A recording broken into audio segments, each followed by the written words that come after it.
So, I mean, I'm the sort of dude who is like, I'm saying, 30 plus years from now, I'm going to be able to upload my consciousness into a robot, and then I won't have all of the brain chemicals. Because I'll, be able to upload your content. The original would still exist. It would be a copy. Yeah, and guess what? Robot me kills organic me in a cool way. Yeah, but you would be dead. What you have uploaded to a robot, that's not you. That's a copy. I don't know. No longer bound by the biological impulses. If you copy a file containing information, would you say that second document is the original? No, it's a copy. It's not the original. But you cannot copy a consciousness and say, I have moved it. No, you have not. You've copied it. But you can open it up in Microsoft Word and it still reads the same way. Yeah, but a consciousness is not – it's something more nebulous than a physical thing. You can't just move it from one thing to another. We are bound to our physical state. We are moving away from our other conversation about gender, but that's fine. Well, I think I just want to note it. I just want to note it right now. So – and this is a great existential dilemma that I've had personally, and it's a great thought experiment also. Have you ever seen the movie The Prestige? No. Oh, it's the dude who played Wolverine, Hugh Jackman. Have you ever read the story Where Am I by Daniel C. Dennett? I have not. Okay. You should read it. It's a very good – Daniel Dennett both got is some one of good my literature. favorite philosophers because he is so good at coming up with these hypothetical thought experiments, and he presents them in like a short story form rather than, in kind of dry academic writing. Okay. So let's talk about both of ours. I want to shoot out. So this is an existential dilemma about the copying of a consciousness. So the movie The Prestige, starring Hugh Jackman. It's got Michael Caine, and it's got I can't remember who played Batman. Who played the most recent Batman? Christian Bale. That guy. It's a really cool movie about Victorian era magicians, and it's got David Bowie in it also. I really recommend you watch it. It's a fantastic movie. And spoiler alert for The Prestige. If you don't want to get The Prestige spoiled for you, stop it right now. Hugh Jackman, with the help of Nikola Tesla, played by David Bowie, invents a teleporter. And this is for his magic show. They invent a teleporter. Teleportation terrifies me. But it gets worse, literally. It teleports him, but it doesn't just move him. The thing is, this machine makes a duplicate of him in a different location. So it looks like teleportation, but the original is still there, and then there's two of them. So the way this works then, in the magic act that he turns it into, because his magic act is then that he teleports across the entire auditorium in an instant. And it makes him ludicrously famous. But the thing is, so he's on the stage, and he teleports across the room. But there is still one of him on the stage. Now there are two. And if there are two, then people will, question his act. They'll say that he has a twin brother and he went across the side. Extra one has to die. Exactly. So this trick is set up so that at the very same instant that he teleports across the room and duplicates across the room, the one on stage falls through the stage into, and this is like the most grisly way to kill yourself. He drowns himself? Have you seen it? No, I'm just guessing because that's my worst fear of how I would literally never you're right die literally you're right. He drops into a glass box full of water and then it locks shut immediately and he drowns. Also, it's very visually dramatic. It's incredibly visually dramatic. It's such an intense way scene. Too many movies. And I briefly tried to study film. So the idea behind this is it splits Hugh Jackman into two identical Hugh Jackmans, and one of them drowns. Hugh Jackman? Hugh Jackman. And one of the Hugh Jackmen drowns. And so Michael Caine, who's this magician's advisor or manager or whatever, tells him, and this is the key point in the movie, it says, when you flip that switch, when you make that thing happen, are you going to be on the other side of the auditorium listening to the applause, or are you going to be the one in the box? You're the one in the box. The one in the box drowning. And that leads back to my whole transhumanism existential crisis, where say we are I'm at the doctor's and they're like, oh, we have this cool robot to upload your brain into. It's going to be tight. I'm like, I'm down with that. That's excellent. You're going to live forever. And he says, well, in that case, we are going to copy your consciousness. And so we're going to put you under with anesthetic when you wake up.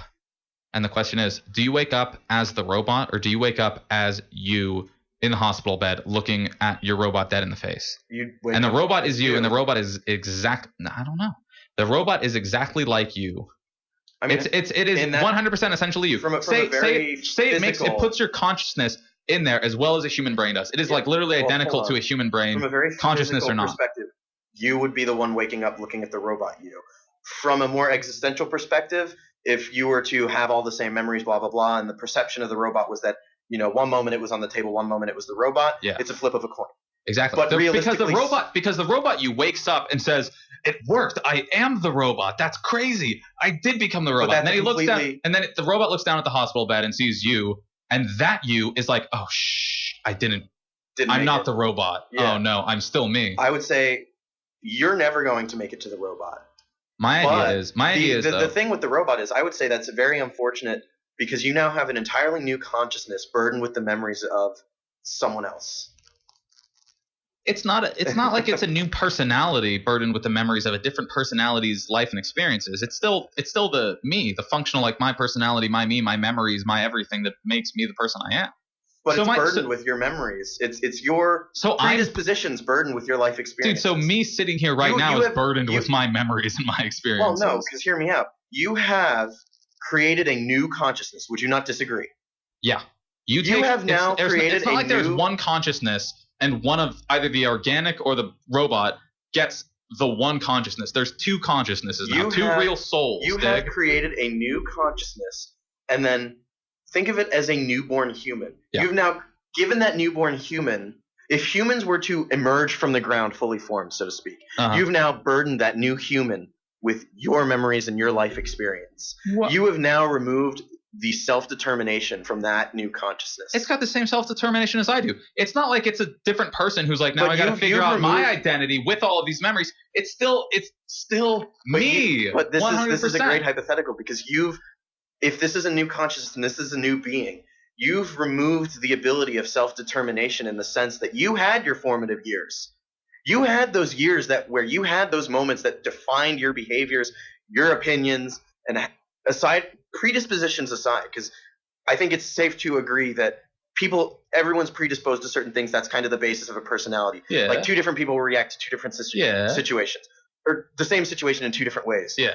But you have removed the ability to have those formative years from that new consciousness.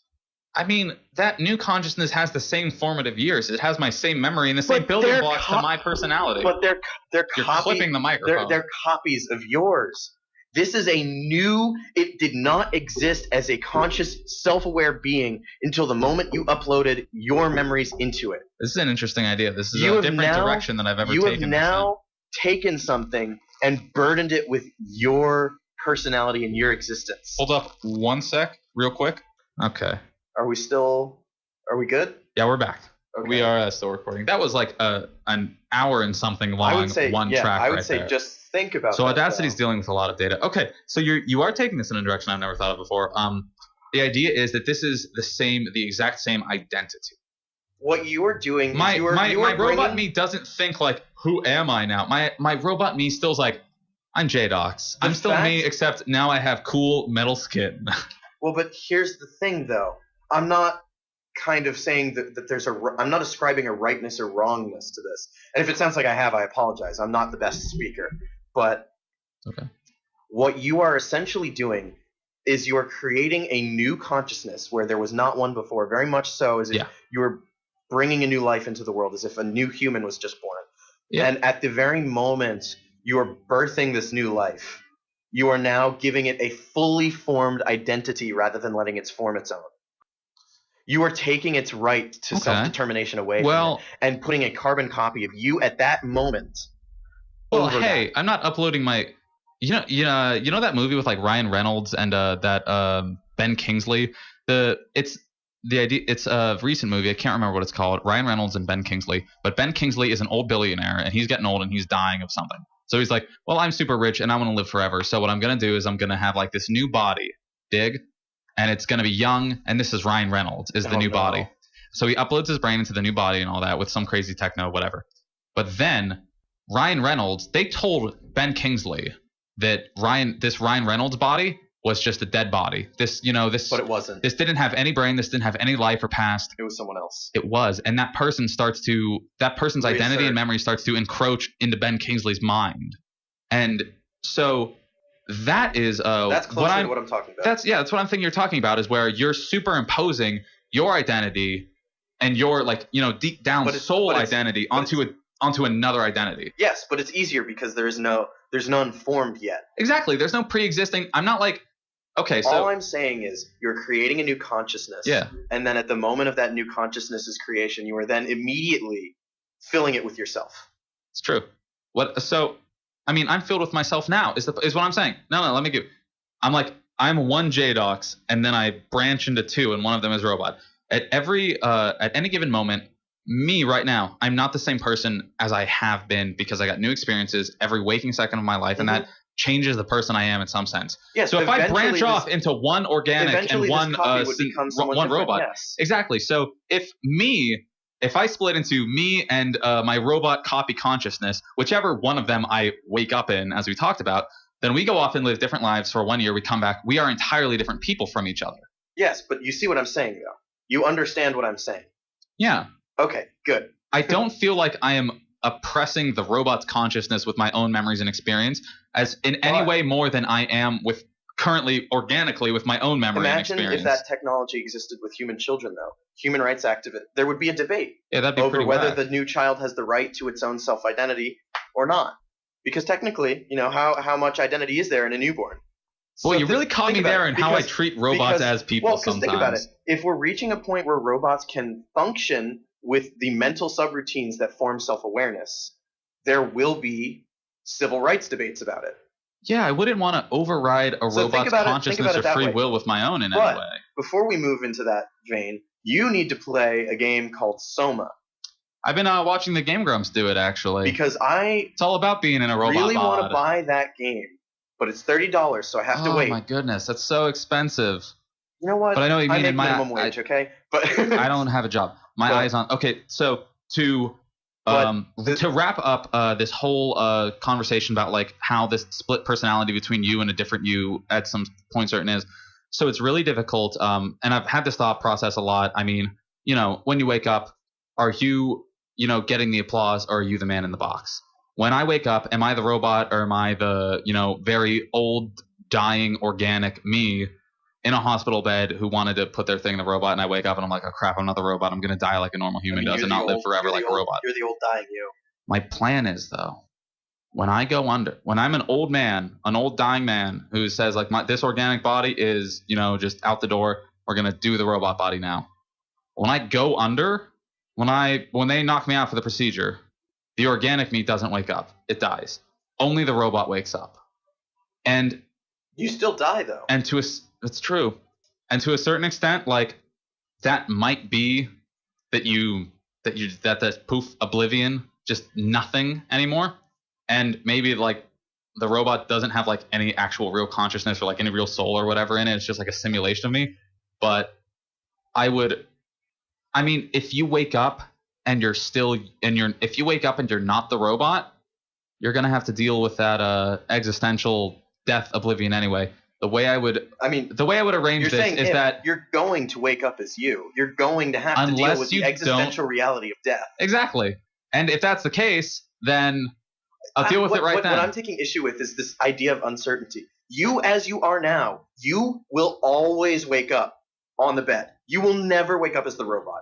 If you press that button, you will never be the one getting the applause. You will always be the one in the box. You cannot exist in one place and then the original existence be in a new place. That is a copy, not the original. That's what's so difficult because I really believe in transhumanism and I believe in, use your brain and your identity and your personality and put that into a more, into something with more longevity, like a computer or a robot. So this is like a really scary existential dilemma about the way I perceive my future and how I will eventually like approach or not approach the concept of death and oblivion.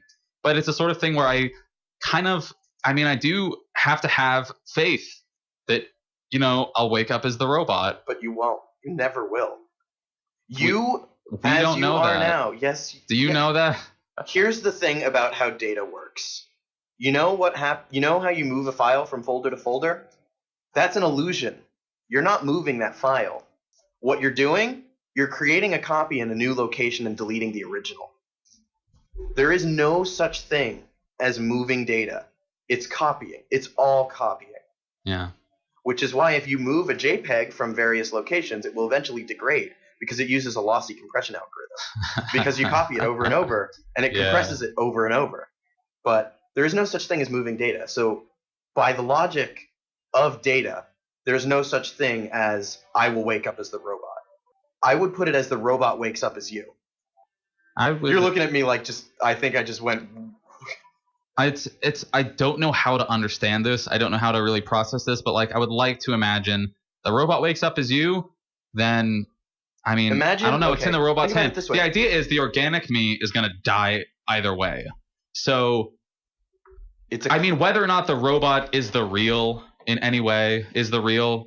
That's gonna have to be the risk you take. Well, I'm not gonna like. I literally, if it was right here in front of me, I would not say let's take that risk right now because I'm a young man and I've got real organic life ahead of me.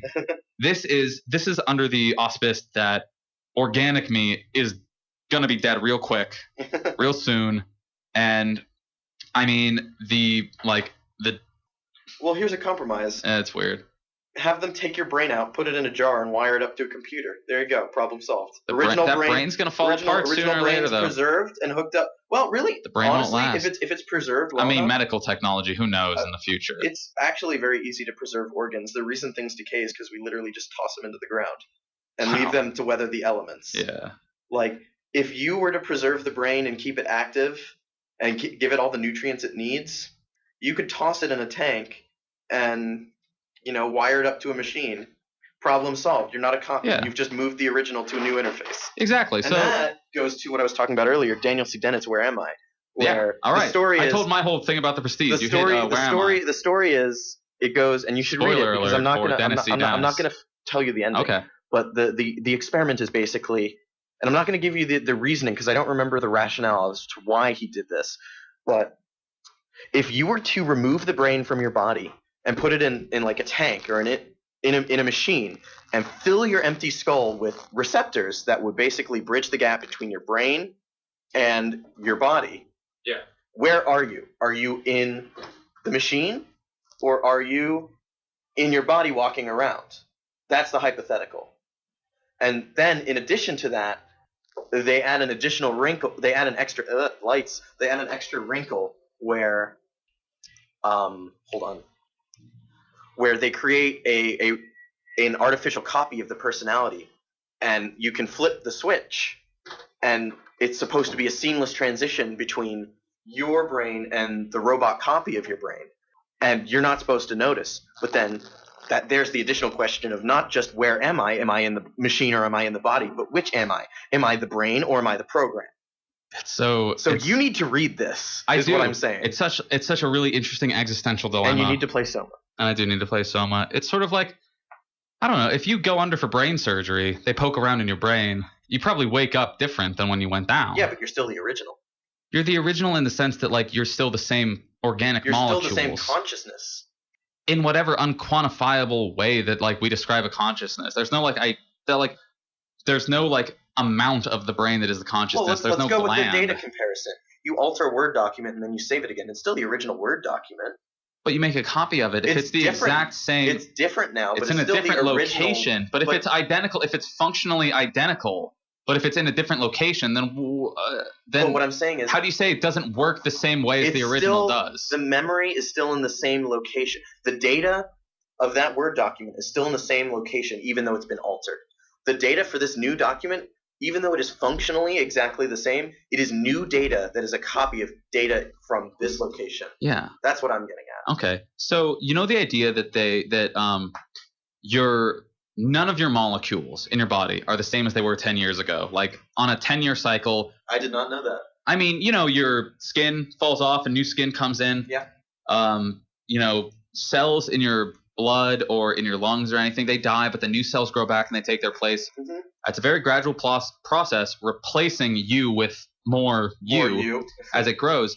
And there's this and I'm not entirely sure if it's exactly this, but they say what makes up your body, at least in terms of cells and molecules, is an entirely different, like if you could tag molecules like you tag a shark in the ocean to watch where it goes, none of your molecules in your body right now, in your brain, in your neurons, in the way that makes up who you are as a person, none of those are the same molecules. None of those are the same cells as they were 10 years ago. Mm-hmm. And so what I sort of end up getting to in this idea is, I guess, the intransience of the mind. I mean, we like to think that we are stable identities because we are like one continuous consciousness as humans, as like us.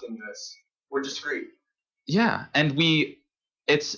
You know what that means, right? Discrete. In a sense, not discrete in the way that it's like subtle or like discrete unseen. Is like limited. 1 and 2. They're separate. 2 separate things, rather than 1.1, 1.2, 1.3, 1.1, 1.5 ad infinity. So being like a sort of continuous consciousness and, you know, experience as people are as they live their lives, I think we tend to think that we are like a singular thing, that we are like something. There's something about us that like like maybe it changes, but it's like it's always the same thing. It has the same like there's something static, something stable and constant about us, and it's very much not, I guess, because you change constantly based on your experiences. You change constantly based on the way your neurons map and remap and reconnect and disconnect and change and shift. You're a very naturally dynamic person, and like the Jdox from an hour ago is dead, and instead this Jdox is real, and the Jdox from a second ago is dead because this right now is a different Jdox, and it's sort of constantly refreshing and shifting and changing and becoming a new thing. There's really nothing constant about your soul, in a sense, your consciousness and your identity and your everything that builds up who you are as a person. So to say that you would take this you and then boom, pop it, big jump to a robot, that is a big shift because it switches out all your molecules immediately. But it's sort of like the way you are in your brain isn't the neurons, it's not the cells, it's not the molecules, but it's the way they're connected and the way they're structured and the way they interconnect and like have those associations where like you have a certain amount of neurons in your brain that fires when you're thinking about a grilled cheese. That's the part of your brain that's grilled cheese, and that's connected to like food, and that's connected to cheese, and that's connected to whatever else. But it's it's sort of, you can break anything down to atoms and molecules and anything. You can break it down to soulless, like pure, like contributing structural parts. But like the beauty of something is in the structure and in the construction and in the sort of order that it builds through the shape of it. And if the shape is there in the machine, in the robot, I guess, if all of the connections and all of the thoughts and information and ideas are still there, even if it's an entirely different set of molecules, it's, like iron and silicon and carbon and stuff instead of like neurons and cells and like firing synapses. It's structured in the same way. It works in the same way. It thinks in the same way. It's definitely not the same thing, but I would still consider it to be me. You can consider it to be you. It's just not the original you. No, but it's a copy. Who can tell? And you right now would not wake up as the copy. The copy would wake up as you, is what I'm saying. And what I'm saying is I can't be allowed to wake up as me. When I go down, then organic me is dead. But only the robot wakes up, and that guarantees that you will wake up as the robot. No, that guarantees that you'll be dead. Yeah. What I'm saying is, I'll be dead anyway. You are looking at it as, what will I wake up as? I'm saying the new thing wakes up as you. Like, think about your self-awareness. Yeah. Imagine that you suddenly woke up, same body, same everything, but you suddenly woke up as me. Your thought patterns, your memories, all of it, mine. Would you be Jdox or would you be static? If we switched brains right now, and my brain was in your body. I'm saying if this hypothetical you told me about that movie, if you were to wake up with the same consciousness, but all of my personality and memories, then it would be you. I would say it's not. I'd say a consciousness, if there's no piece of me, if there's no amount of my personality or my memories or my experiences that influences you, and that influences the whatever version of me that is in your brain with all of your memories and experiences, like, I don't think there's some sort of intrinsic soul value. I think people are built out of memories and experiences, and like that stuff builds their personality. Where, like, this notion of, you think there's a chance you could wake up as the robot because I don't see it that like you go to sleep and you wake up in the same body every day. You're rooted in your physical state. You're not changing your physical state. You're creating a copy of it. What I'm saying, like, the copy wakes up as you. You don't wake up as the copy. But the copy wasn't anything before it was me. So all it has is me. Right. That's true. But I'm saying you're looking at it as, will I, the current me, become this, the copy of me? And I'm saying, no, you won't. The copy of you will become you.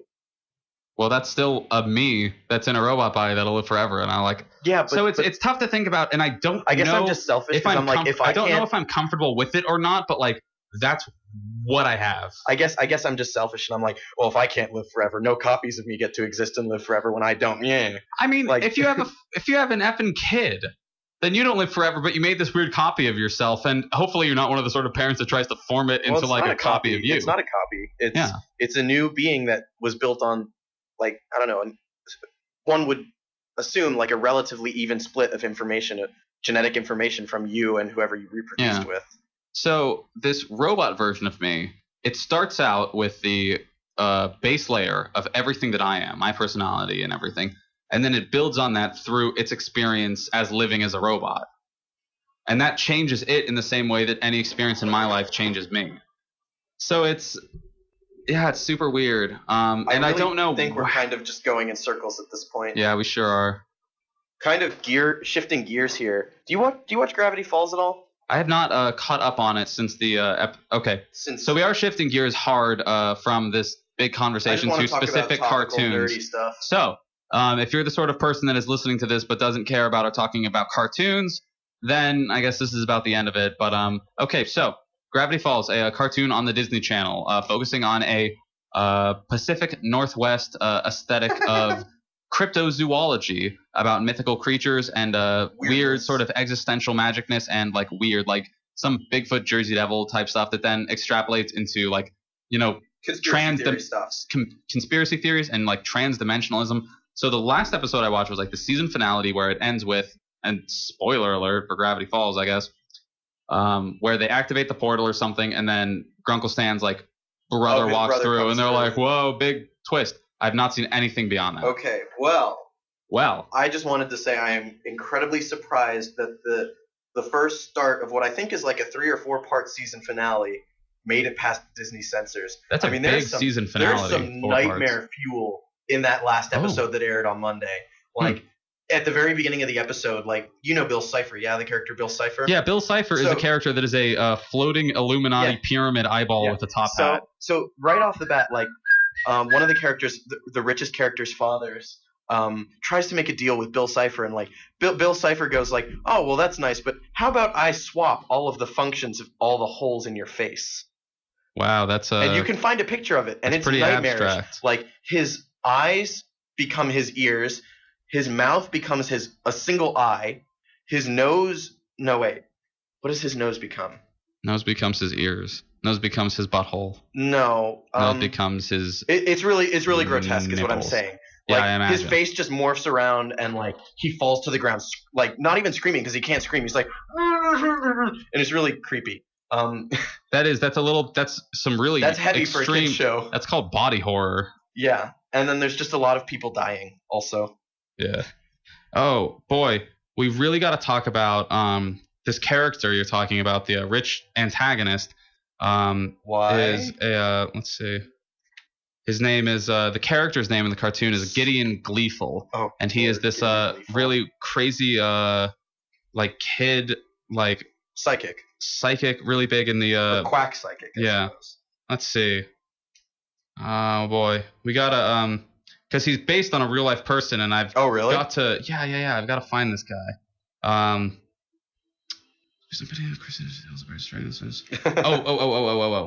Okay, so a lot of the appearance of it is based on this guy Benny Hinn, who is a famous Christian televangelist, which is a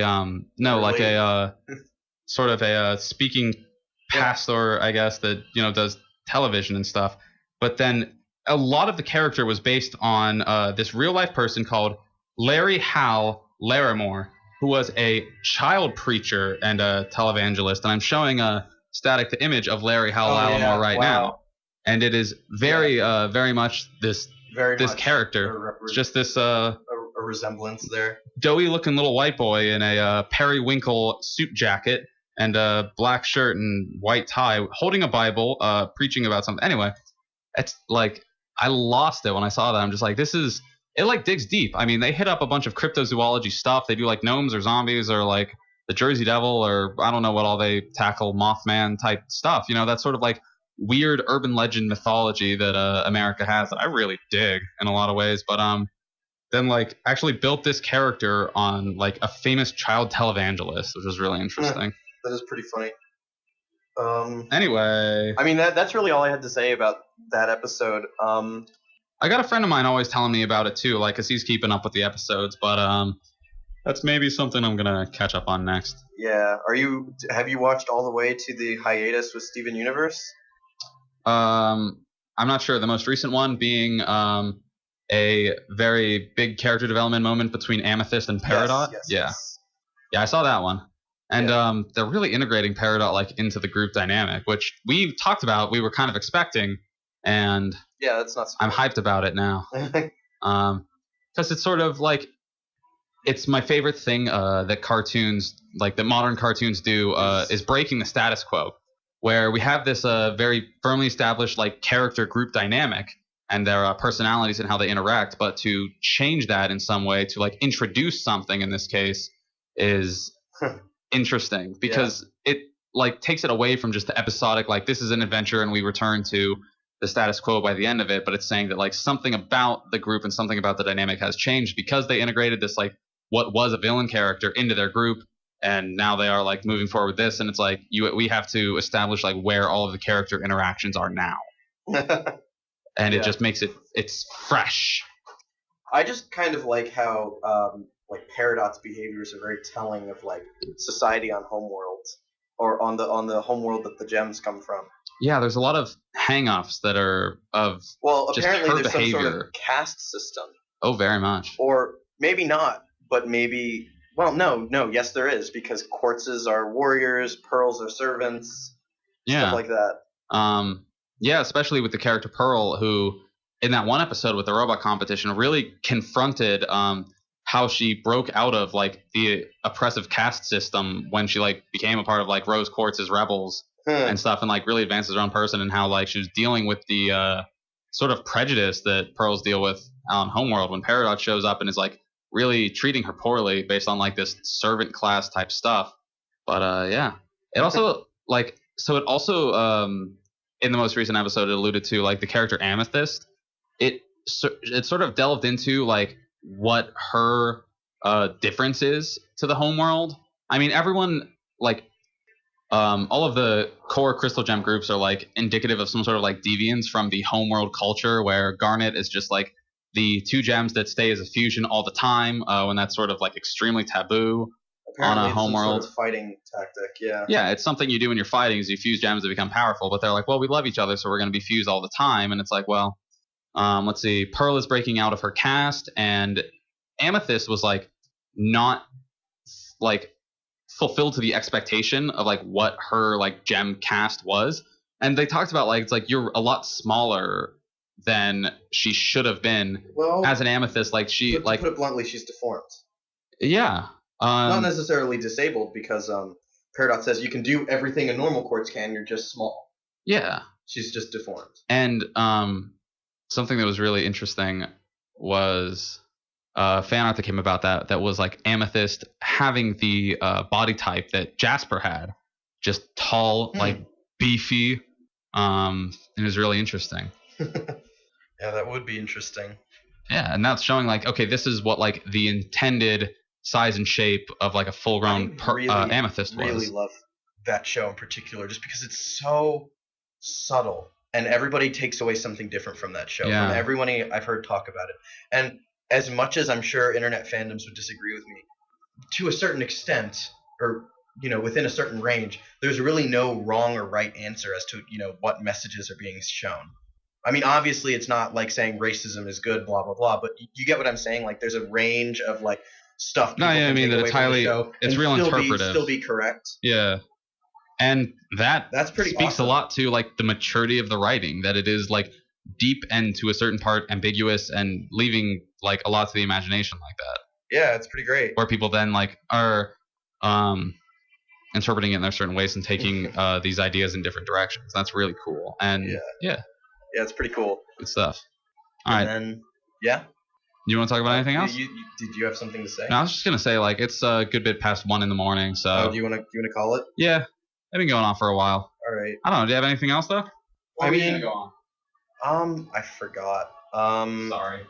I was probably gonna talk about comic books or something. Yeah, what have you been reading? I don't know. You made me blank out. Okay, I can dig into something. What do you got? A fellow DJ, one of the guys who runs the Comfy Cozy Hour show. We were talking briefly about the comic artist that I talk about a lot, Lauren Monger, and her column Habits with the punk animals on Vice.com, and how like I want to get that tattooed. I want to get one of her pieces tattooed on my butt. And wow, Static just showed me the image we alluded to earlier about the guy who had all of his facial orifices switched out, where his mouth has become an eye, his eyes have become ears, and his ears have become a nose. I don't know where the mouth is, to be honest, but he doesn't seem to have one. It's terrifying. That's really, really very disgusting. Yeah, that's in a kid's show. Yeah.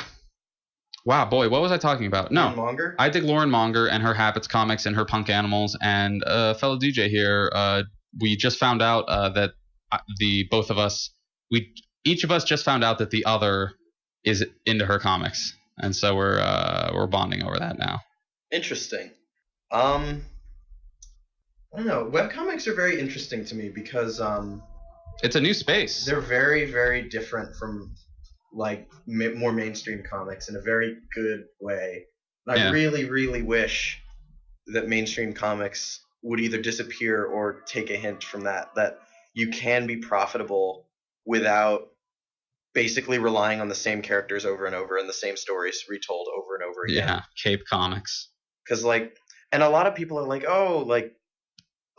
they're making things fresh. They're, the new Thor is a woman and the new Captain America is the Falcon. It's still Thor. It's still Captain America. That's exactly what I was going to say. It's like it's still Thor. It's still Captain America. And if you really want to read into it, which I think this might be stretching things a little bit, like you've now said, like, oh, the only way these groups can be relevant is if they take the place of a white male, and it's like, all right, you're kind of stretching it a little bit. Like, I see what you're getting at. I see what you're trying to do here, but like, and maybe you have a point, but also just like, no. My argument against it would be that it is still Cape Comics. It's like colorfully adorned people who solve a lot of problems through physical violence. And here's my problem with it. I mean, I already disagree with that, but it's also like a very overused narrative, My problem with it is just this. There is no genuine writing in comics anymore. Everything is a marketing ploy. Older comics, makes a lot of money. Up until about the late 90s, early aughts, were relatively, genuine. You got good writers with passion writing stuff they wanted to write. Nowadays, it's become almost absurdly corporatized, where everything is a grab to try and get more readers. And it just makes you lose a lot of zeal, I guess, for the characters. They lose a lot of appeal. You lose a lot of interest in the story because it's like, oh, it's very like this is all a marketing ploy. They just want my money. Or like, and they're being very safe in their artistic choices. Because their characters have just become branding icons. Well, they become milquetoast. They're boring. And I mean, like, they do fresh stuff with them. Like, as we've talked about, like, having different people, like, take on the mantle of whatever superhero. Or, like, they get involved in different situations and stuff. But it's still, like, based really much on the same idea and the same paradigm that, like, started it decades ago. Well, like I said, it's the same story over and over. And occasionally you'll get like something that stands out, but like a lot of the time you don't. And that makes me sad. Cuz I think every good story needs an ending, and unfortunately a lot of these big cultural icon superheroes, the good stories have all been told. Yeah. And they need to end. And I've said this all before, but not just webcomics, I really do like the independent comic space. You really need to read Lock and Key at some point. Because it's a horror. About that a while ago. It's a horror comic that kind of takes a Lovecraftian bent on things. Yeah, I remember that. And you will have to suppress your urge to just like stop forever though in the first issue, because like after a horrible thing happens, they're like, oh, we're moving back to the old family house in Lovecraft, Maine. Oh yeah, the town was called Lovecraft. Yeah, well, and also the house they move into is called the Key House. The Key House. And like it makes sense in the sense that like it's a house that belongs to the family, and the family were locksmiths, hence the name Lock. Yeah. But still, like you're like, okay, like a little heavy-handed here, but like I'm gonna push through it. But it gets so good, and it's I don't know, I just really like it. And then there's Irredeemable, which have I mentioned that to you? No. Irredeemable is basically, you know how Watchmen was originally made with like DC property characters in mind, and then they were like, no, we'll just kind of make them just a little different enough from DC characters so we can do our own stuff with them. Because DC was like, if you use our characters in this, they will be unusable for anything else. Yeah. And it's like that, where they basically make a superhero that you're going to look at him and look at his powers and you're like, that's Superman. That's Superman. That's Superman. Yeah, and basic. It starts off with him killing a character that you look at him and you're like, that's Batman. That's Batman.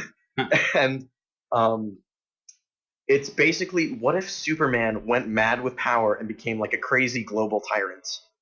There's a lot of Superman narratives about that. Like, but this one's really well done. Okay.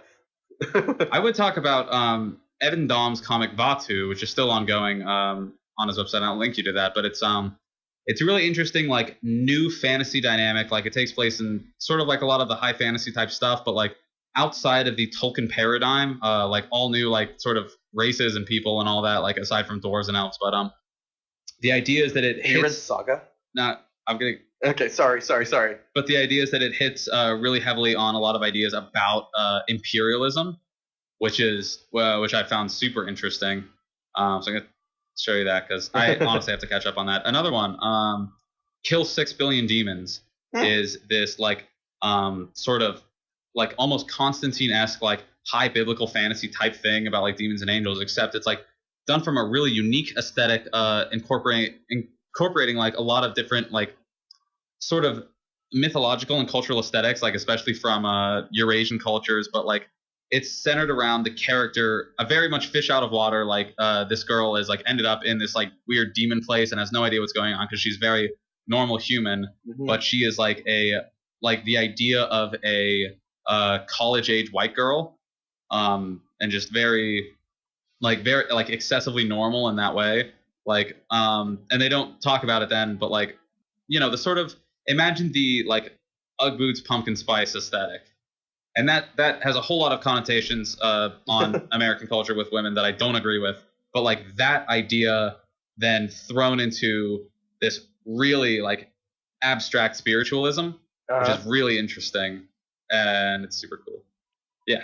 So I would also, even though you don't, Saga. Yes. Well, I mean, I haven't read too much of it, but it's a lot like what you described earlier, just like space. Well, it's interesting because it's kind of like you take high fantasy elements and sci-fi elements, and you kind of throw them all together. Yeah. And that's really all I can say. You should read it. You'd probably like it. But I know you don't like Cape Comics, but I really do like the older issues of The Darkness and The Witchblade. Because, I don't know, they're just good. Because The Darkness is kind of like a noir-style Cape comic. Excuse me. Where you have Jackie Estacado, who's a mafia hitman. I played the game. And on his the game is very different from the comics. Who on his 21st birthday inherits these powers.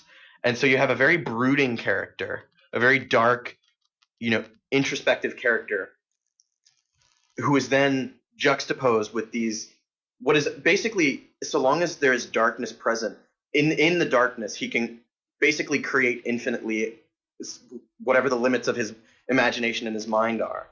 And one thing that comes out of this is these darklings, which are sort of, it's implied that some of them are aspects of his subconscious, or that they take on like elements of his personality that he doesn't necessarily express. So you get this very brooding, serious character, and then you have these ridiculous darklings that are kind of a source of comedy, because they're engaging in almost absurd violence and like kind of like old school comic book visual gag humor, not just in the violence, but like like Bugs Bunny type humor as well. Where it's Are they like Gremlins from the movie Gremlins? They kind of look like that, yeah. And then so it's really it's interestingly paced and written. And then there's the second volume, which is good, but not as good in my opinion, because it's like he dies and then he comes back, and like it wasn't like a publicity stunt. Like he died, and they planned on resurrecting him right away because the darkness wouldn't let its host die without passing on, an heir, so to speak. Yeah. And like his relationship to the primordial power of the darkness has changed, yada yada, and it's much more serious, and there's none of that comic relief from the first, I guess, run. And then there's the Witchblade, which is basically more standard kind of like detective / cape comic, like a policewoman finds this magical gauntlet that turns into a full body suit of armor, and magical hijinks happen. From what I understand of it, I wouldn't describe it as a full body armor, if I'm remembering what it looks like, right? Okay, yes and no, because when it fully manifests, it is like a full body armor thing, but you're right in that. But for the rest of the time, it appeals to a certain part of the audience. All right, let's not. Because you harp on that again and again and again. I will have nothing but the same thing to say. And what was I going to say? I lost track. Oh, you know what you should read? Yeah. And there's a Netflix series on it coming out. Did you watch Daredevil? Yes, I watched that series Daredevil on Netflix. Good. Well, good. So, do you know about Jessica Jones? Remind me who that is. It's an upcoming Marvel series on Netflix called AKA Jessica Jones. It's coming out like mid-November-ish. I feel like I have heard of that on the horizon. Jessica Jones was I can't remember how old she was when she got her power, so I'm just going to say woman, who received kind of a stereotypical super subset of powers like super strength, limited flight, super speed, stuff like that. General superhumanness. Extra durability. And she had a very short-lived hero career. And she wasn't really very noteworthy, but she very quickly ran into a villain called the Purple Man. And the Purple Man. I know the Purple Man. The Purple Man's shtick is mind control. Yeah. And he mind controlled her, and he made her like kill for him and like do his dirty work. But there's also like they touch on some really heavy topics, and it's not implied. It's explicitly said like he raped her and he did all sorts of abusive things to her, and like she has some real trauma. And when she breaks free of that control after being away from him long enough, when he sends her on an errand to kill the Avengers, the collective trauma of this catches up to her. And the cherry on top that made her quit her hero career is nobody knew she was gone. And so then she becomes a detective while also dealing with all these horrific traumas. So it was I was aware about what the Purple Man was, and that a lot of his MO involved a lot of like really skeevy sexual stuff in regards to like mind control and very, but like what her biggest problem was like not getting recognition as a hero when she vanished, but like nobody looked for her. Nobody knew she was gone. Like that was like she had all the trauma, but like the reason she quit being a hero was that on top of all this horrible stuff, nobody knew she was gone and nobody cared to look, because this was like an extended period of time. Like to the point where she was like, they're making a Netflix series about this? Is it going to be dark in this like real sexual violence way? No, I haven't. Watch the trailers tonight. But because they do hint that it's going to be present. Not necessarily shown on camera, but that. Well, of course. There's not. That it's present. I wouldn't assume Netflix would put like a rape scene on. Well, they might. They're not bound to network regulation. But, what was I going to say? It was a little too out there for Netflix. In the comics at least, they allude to some degree of Stockholm syndrome happening as well, which is the really scary part, where she actually says at one point, I wasn't really sure where his will ended and mine began. Stockholm syndrome, very much like real. How messed up is that? Abusive relationship, illusions. Okay. Heavy. So you need to watch the trailers, because I think you'd really like that series when it comes on. All right. And you haven't watched any of the new, like really changing gears away from heavy stuff again. You haven't watched any of the new South Parks, have you? No, I haven't. That's a shame. We've been talking about that, and a couple people have been like, I really wish you would get me to watch that. They really are being very interesting in that they're kind of they're tackling a very different sort of set of public issues this time around with this season, I guess. I guess is a good way to put it. And I would say they're kind of attacking everyone equally, because with one episode they kind of make fun of the PC bros. That's the episode you saw. Mm-hmm. And then another We talked episode about that they on the make show fun before. of like Donald Trump brand reactionary extremism, where like Mr. Garrison starts going, "Where my country gone?" And he's like, "I'm going to build a wall around Canada," and stuff like that. And it's just played off for laughs. And they also go on about how gentrification is like really, really dumb, and it's something rich people do to make themselves feel better. Yeah. And that they really just make lives worse for the people who originally lived in the areas gentrified. Yeah, I mean, I'm for taking a stab at gentrification. And they really do.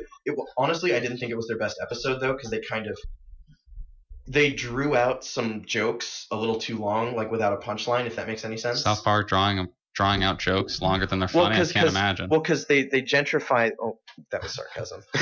Well, because they made up like several fake ads for this fake gentrified area of South Park, and to me that was just, they did it once and they made their point. They shouldn't have done it 3 more times because it was just not funny to me. And then how many episodes have there been this season? I don't remember. So we talked about the PC Bros episode, and they had this chant. This woo-woo chant that they did. That was the PC Bro. That was the, frat boy anthem sort of like group chant thing. But But like, I have a friend in real life who sings that a lot. Is this someone I know? Might be. Sings Did that he a lot recently and have plays a mohawk? and plays MP3s of it like frequently, and it's been getting stuck in my head and it's been driving me crazy. Did he have a mohawk for storming? I'm not saying anything. I don't want to call him out. I mean, I'm still his friend. Are you saying this in a bad way? No, I'm just saying it's crazy annoying. Because he's a dude who is very much the sort of person to rail against the idea of political correctness, which is like a little bit concerning to me. But also that he's What's concerning that people don't like political correctness? Because for a lot of people, being against political correctness in the sense that it's behavioral policing of the social justice warrior gives them license to be against social progress and be like derogatory and inflammatory I don't to think people. Being against PC is against but progress. A lot of people, it's against this notion that society needs to cater to. But I've seen it used as an excuse to express bigotry. Is to be against like the perceived like oppression of political correct everything culture. Can be used as an excuse though. Like people use progress as an excuse to be absolutely horrid towards white people and men. I mean, that's not to say like, and I'm not commenting on like the structure of society and privilege because it's real, but that doesn't mean you should be horrible to individuals who fall in those groups. You would agree with that, I think. They don't deserve it for being white and men. No, but I'm also not about to frame the victims of this as white men as the victims.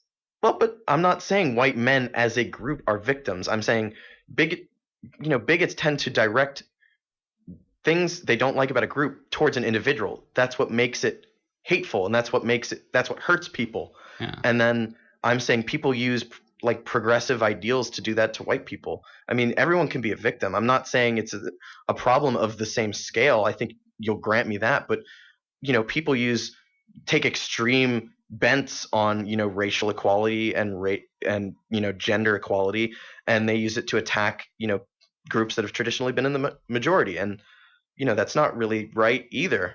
I would say bigotry is bigotry no matter which way you point it. But my concern is that it redirects the conversation like in the sense that it is the majority groups and the groups in cultural power that like are the victims of this like of a perceived oppressive PC culture, as though they're the ones being actually oppressed, not like in the terms of political correctness used in either way, like being used to counteract actual oppression. I would say your worries are a little misplaced. I think it's a victimization complex in terms of the cultural powers. I don't think so. I think it's interesting you put it that way, but I think what's really going on is just when you restrict what people can say, ideas are not allowed to grow or die on their own merit. And there's an agenda there. And bigotry, I think society is healthy enough at this point that outright bigotry, like bold-faced, plain-faced bigotry, if put out in the open, society at large would condemn it. Yeah. And it would wither and die. But And here's the thing, political correctness is bad for both sides of the argument, in my opinion. By limiting speech, by limiting what people can and can't do, you're limiting the free exchange of ideas. And so bad ideas can't be challenged. And good ideas aren't allowed to grow. So like I believe in racial equality, but by limiting what people can and can't say with political correctness, you're not allowed to challenge certain aspects of a movement without coming off as a bigot. Whereas really you believe in what they stand for. You take issue with a couple points and you'd like to engage them in that discussion, and they shut you down and call you a racist. And it makes sense in that way, but like just what I've seen is that the pushback to like the idea of social progression, social justice, and political correctness falls in line with the groups in cultural power like wanting to exert a certain right to like enact bigotry. And not that it doesn't go both ways like this, but it just gets conflated, it gets too big. When white people want to say the N-word, and because to say the political correctness says that they can't say the N-word because that's censoring them. But it's like extreme example. It's an extreme example, but white people are literally still arguing that they ought to be able to say the N-word because they literally can't handle the sense that they maybe shouldn't be able to do that. There's these small restrictions from social progressiveness and from political correctness being exerted on the people in power like white men, where the restriction is something incredibly small, like saying not being able to say the N-word, but it's inflated to this big thing because they can't stand like not being entitled to say and do whatever they want, and to have consequences for saying something that is politically incorrect is considered this like egregious censorship. I think you're conflating the opposition to political correctness to something that's really just common decency. Those are racial slurs. That's not saying when most people rail against political correctness, it's hypersensitivity and reading too much into things. Like you brought up the scene from that first episode where PC Principal beats up Cartman over the word spokesman. Would you not say that's an overreaction? Oh yeah. That's the kind of stuff people are against. But that stuff's not real. That's people inflated. Who complain about not being able to say racial slurs should be called on it. Racial slurs are racial slurs for a reason. These are the people that complain about say like, no, I'm not going to call Caitlyn Jenner. It's going to be Bruce Jenner. That's transphobic, and that is like microaggressions, big cultural group microaggressions that turn into real oppression towards the trans communities. But but people rail against it as though like they're being oppressed by saying Bruce Jenner is still a man or something. When you tell people what they can't do, they want to do it. That's just basic human psychology. What I'm saying is that like the people in cultural power, like straight white men in America who like hold the cultural power and like control over the discourse, are railing so hard against the idea that they shouldn't say certain things because that is the tiniest restriction onto them to say that they can't do something. And that they perceive as like very real legitimate oppression. Well, because here's the thing. I think you're right in that there's a degree of decency that needs to be, in the public discourse. I'm not going to disagree with you there because you're right. Everyone self-censors. Self-censorship is a very real part of existing in a civil society. Yeah. But here's the thing. PC is that idea taken to an extreme. When people are against PC, and I'm talking people in general, not angry internet minority group. I worded that terribly. Let me try that again. An angry vocal minority of people on the internet who want to be bigots without consequences. Because, like I said before, free speech does not mean speech without consequences. It just means you can say whatever you want. But PC is what people don't like about political correctness is not just like when people say, oh, call her Caitlyn or call her her. It's when you bring up like, well, why did they do that? And you say that's hate speech. And that's a terrible example because I don't think that's ever happened. And I'm kind of tired and I'm grasping at straws here. But we got to shut it down soon. Do you kind of get what I'm reaching for here? The hyper extension of that decency into thought policing, into speech policing, which then becomes restrictive and not liberating. Because I would say removing hateful slurs, removing harmful, directly targeted harmful speech, which I would call that slurs are harmful. This is not microaggression. That is an aggression, a slur. Would you not agree? Yeah. And I would say it could be debated with Bruce Caitlyn Jenner whether that's a micro or macro aggression. I'm not gonna get on that because I haven't thought enough about that to really have any opinion.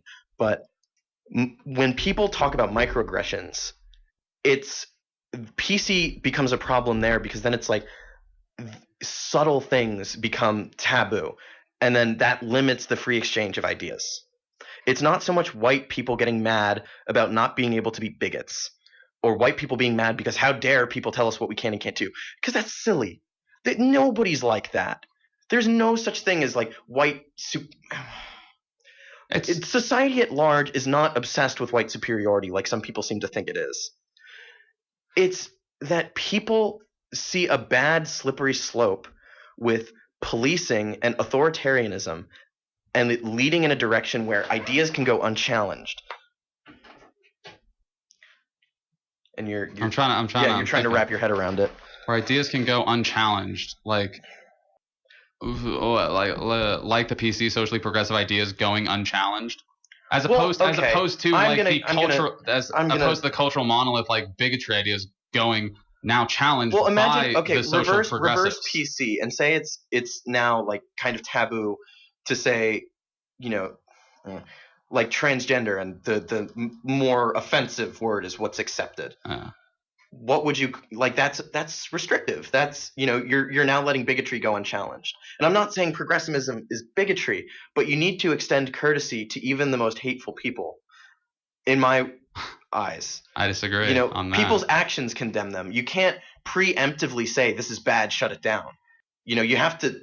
If somebody does something bad, you react, but you can't just say like, I think you're going to do something bad, so I'm going to say nobody can do this because it might cause bad things. And then I think what I'm trying to get at here is just it's a hypersensitivity gone wrong. And I don't – because look at it this way. Remember when I told you I think feminism is a good thing, but it's become a power structure unto itself? I would say that's because it's placed itself in the morally correct spotlight where opposing it is morally wrong. And it's kind of like your example with the charity for breast cancer, where they've placed themselves in the morally correct position where to argue against donating to them is morally incorrect. It's censorship. It's a moral censorship. And by putting something in a privileged position over something else, you are now allowing it to become a power structure unto itself, where it's now more focused on the needs of itself as a power structure than it is about doing good. And I think in the case of like the idea of feminism, it's not in the power position in the culture. I think it is. People get paid. There are because we don't see there are feminists who are paid to go around and speak on but issues. It's still so hotly contested on a structural level. There's like a lot of extreme pushback still, where like the culture is still heavily resistant even to the idea of feminism, to the point where people won't even self-identify in any capacity. Well, because it then turns around and also stigmatizes the movement that challenges the oppressive culture. Well, in the terms of like the idea of this like here's the thing. I'm generating the concept of this like oppressive feminism, which is a myth. Well, I would say it's not. I would say feminism is a power structure at this point. Not feminism as a whole. First world feminism is a power structure. When your biggest complaints are things like manspreading and mansplaining, that is not their biggest. That is not the biggest grievances of like the feminist movement is about. That is a part. That's something, but that's not like the bigger cultural and systematic and structural grievances that feminism has with the culture and with the structure. I mean, it kind of is though. Yeah, we talked about last week the idea last week of sensitivity. Static. Neither of us are going to have the experience of a woman in American culture, or of a transgender person, or a person of color in American culture. And to say that something is too sensitive or like an exaggeration is saying that we know their experience is better than they do, and that we like it's infantilizing to them. It's saying that we know. I'm not saying I know their experience is better than them. That they aren't communicating their experiences correctly. I'm not saying I know their experience is better than them. I'm not saying they're communicating. Then who are you to say that anything is? I'm saying that anything is oversensitive is a real thing. I'm saying overreactions are real, and censoring people because you're oversensitive is. It's dumb. Overreactive to your perspective. Okay, how would you feel if I saw a gathering of, they're celebrating some sort of Muslim holiday, or there's some sort of Islamic something going on campus, and I start going on about how it's hateful against Jews, it's oppressive against Jews because all the Islamic nations around Israel are out to get Israel and blah blah blah. What would you call that? Islamophobia? What are you talking about? That's bigotry. That's oversensitivity. Bigotry is oversensitivity by another name. I don't know. In American culture, when Islamic cultures are like really just stamped on. And Jews aren't? I don't know because I'm neither. So I don't know. So like I'm this But you, like you, I'm you this can't white look, male you can't look goyim ass like you can't, waspy dude, and I don't know. but you can't look at data. You can't look at the world around you and perceive what's going on. You can't say you're not allowed to have an opinion on things just because you're a white dude. I'm trying to figure it out, and at the same time, I wouldn't give someone a pass for being Islamophobic if they're Jewish, as though that gets turned around to anti-Semitism towards me. Yeah, It's the idea like you don't get a pass for being bigotry in any certain sense. Like if you are under a demographic that has been subject to a different kind of bigotry. I mean, what I'm saying is you're really you're giving yourself no credit. You're saying you can't empathize with other people because you're a straight white guy. How ridiculous is that? That's not to say you can't let people say their piece about their own experiences. I want to empathize with it, but like my point is that you have to take their word for what their experience is and their oppression is because you don't know what that is for yourself. I'm not saying you shouldn't let people speak, but to say you can't. But to say it's oversensitive is silencing them. It's saying that their views and their perspectives and their stances on this is illegitimate. If you're saying it's too sensitive, it's dismissive. Criticism is not equal to criticism is not equal to silencing. You engage in a dialogue. Silencing is using thought-ending cliches to end the discussion, like calling someone a bigot, saying something is hate speech. That shuts down discussion. If this is sexist or something, and you say it's oversensitivity, you say like, oh, it's on their period or something, and that's dismissive, and that's delegitimizing. No, you're right. Saying, and if there's some grievance of the Islamic community in America that's saying like that this is bad and this is this, and you say that's oversensitive, that because of the power structure that is like deeply oppressive post 9/11 America to Islamic cultures, to say that is oversensitive. Based on the power structure, that is dismissive and that is oppressive and that is silencing their perspectives and trying to like make their lives better in American culture. I think my problem with your views is you tend to operate in black and white extremes when I'm saying there's really more nuance to it than that. Yes, those examples you give are very clear-cut examples, but it's not always that easy. If someone were to say to me, I can't have you can't experience depression because you're a man. Like what the heck is that? That's nonsense. And that's sexism. And that is the way that it does get turned in certain ways back on the people that are like in the cultural power men. I think feminism, there's nothing wrong with feminism being about women. But on the flip side, everybody has problems. If you're going to say women have problems, you have to allow that men have problems. Don't you know that feminism in a whole lot of ways tackles toxic masculinity in the way that says that men can be oppressed and can express their emotions? I would say it doesn't need to, though. There is a lot. Feminism should be about women. The modern feminist movement tackles a lot of different stuff. It's very intersectional, and it expresses the idea of the restrictive gender expressions and ideas that we have in our culture that we talked about even earlier that would say for a fact that like men are supposed to be stoic and not show emotion, and that is deeply oppressive, and that develops a lot of men to have like extreme emotional problems because they can't express themselves and because they can't understand their own depression. The problem with feminism taking on men's issues, though, is they turn it around to make it about women. They say, oh, well, gender expression is an issue because men acting like women is bad because women acting like women is bad. And we need to tackle that as a society. And I think it's more multifaceted than that. Feminism takes a very simplistic view on men's issues. And there's nothing wrong with that. They're focused on women. And there's nothing wrong with worrying about the place of women in society. Women have real problems. But on the flip side, you have to acknowledge that you can't set up an adversarial relationship between men and women. You can't say male bad, female good. And that's not what feminism does. That's a huge oversimplification. But you can't put yourself in the morally correct position and then say anything that even so much as comes to criticize is bigotry, it's sexist, it's wrong. Because that's thought-ending cliches. If you really want to tackle problems in society, you have to be willing to face off with the awful, bigoted people who will say terrible things. From my perspective and what I've experiences of like the modern feminist movement, from what I've experienced of it, it is not as thought policing and discourse restrictive as I think as what I'm perceiving like you're saying. I think feminism has become quite restrictive in the US. And like everything that I'm going back to is like I'm very wary of the idea that it paints like you got to keep into perspective like who is in the cultural power, and I think a lot of these arguments like I don't think that I think a lot of these arguments like put a victimizing narrative onto the people that are in power. If we're talking about like male-female dynamic about feminism, the idea of the oppressive feminist is reversing the actual cultural victimization the whole onto notion men of toxic femininity or toxic femininity. What? Toxic masculinity. Yeah, sorry.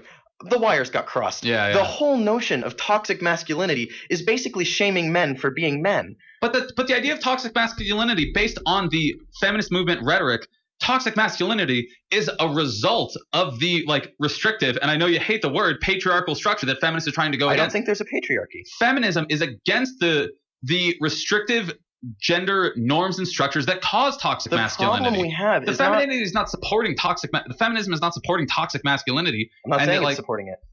I'm saying toxic masculinity is an idea that shames men for being men, and that is a problem about the. And that what I'm saying is that is sourced back to the wait.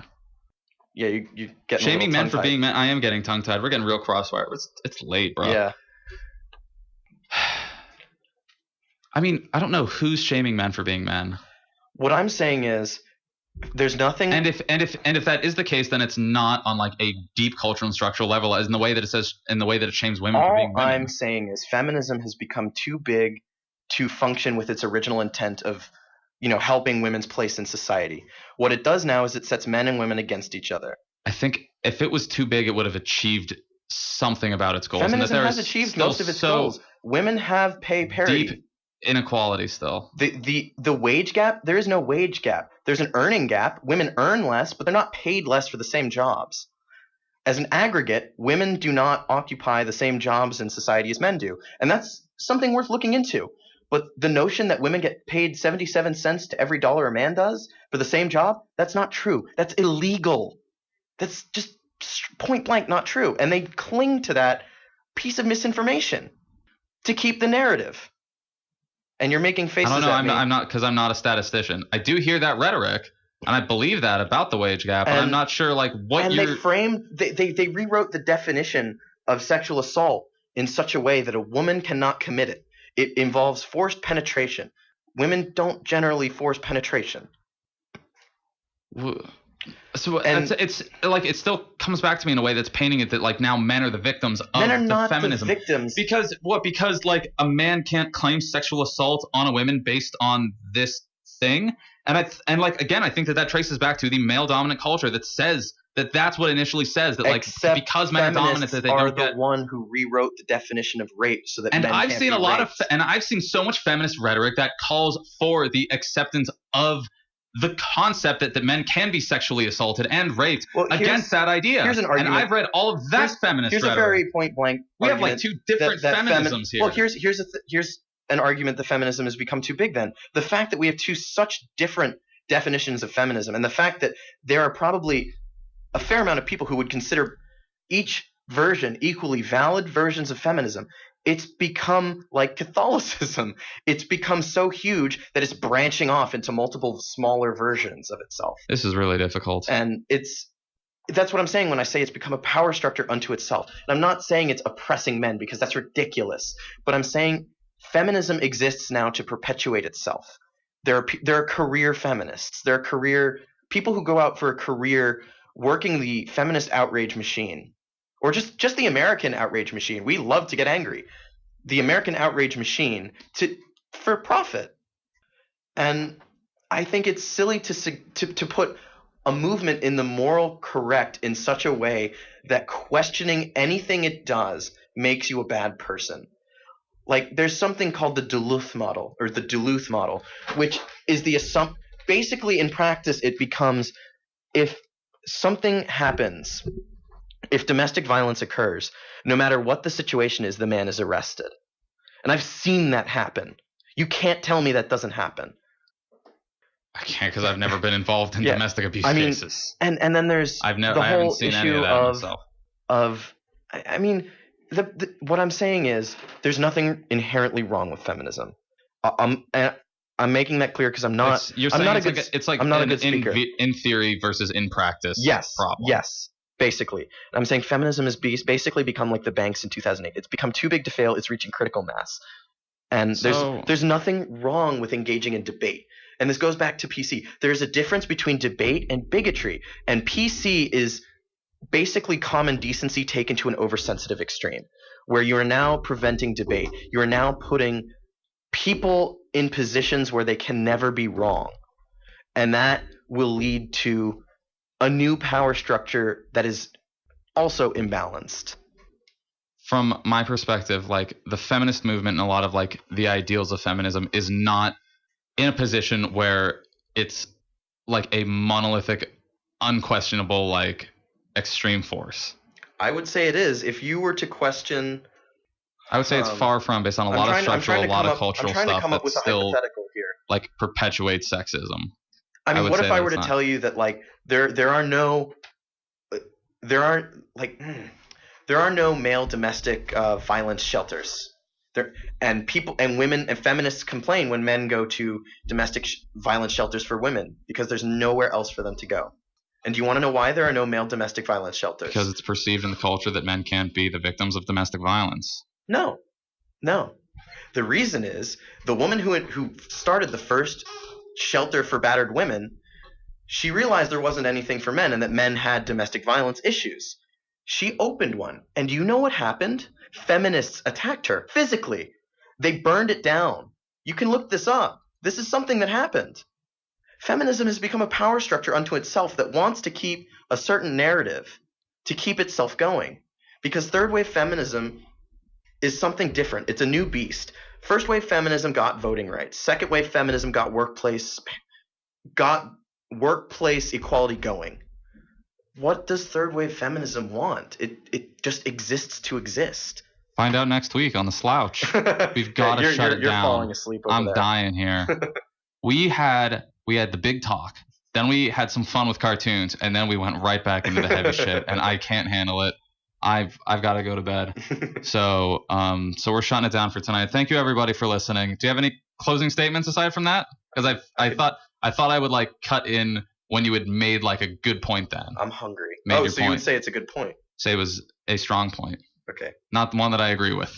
I would say I'm hungry and I would like fast food. The discourse is difficult. And you've been listening to The Slouch. Well, I'm Jdox. I'm here with The Static. And if you want to send us any letters in about whatever we're talking about, if you have any opinions on the like crazy complex rigmarole that we've been digging straight up deep into, send those to The Slouch at Juniata College, Box 726 at 1700 Moore Street, and lastly, Huntington, PA 16652. And lastly, I would just say, debate is a good thing, and there's nothing wrong with agreeing to disagree, because we're very good friends in actuality. We argue like we're not, but we get along quite well. This is really stressful. And there's nothing wrong with agreeing to disagree or having different views than your friends. An echo chamber is not necessarily a good thing. Boy, this is an interference chamber where the signal is turning into like crazy screeching. Like this is not an echo chamber. This is a damage chamber. This is a Tower of Babel over here. We are hitting it. Okay. All right. We're done. Oh my gosh. I'm so hungry. We're gonna put the last of this Pearl Jam on. You're gonna have to go get fast food without me because I gotta sleep. I got class tomorrow. My car's busted. So I'm gonna have to scavenge. I will not. Sorry, I will not drive you. No, I know you're not gonna drive. You were falling asleep. Good night, everybody.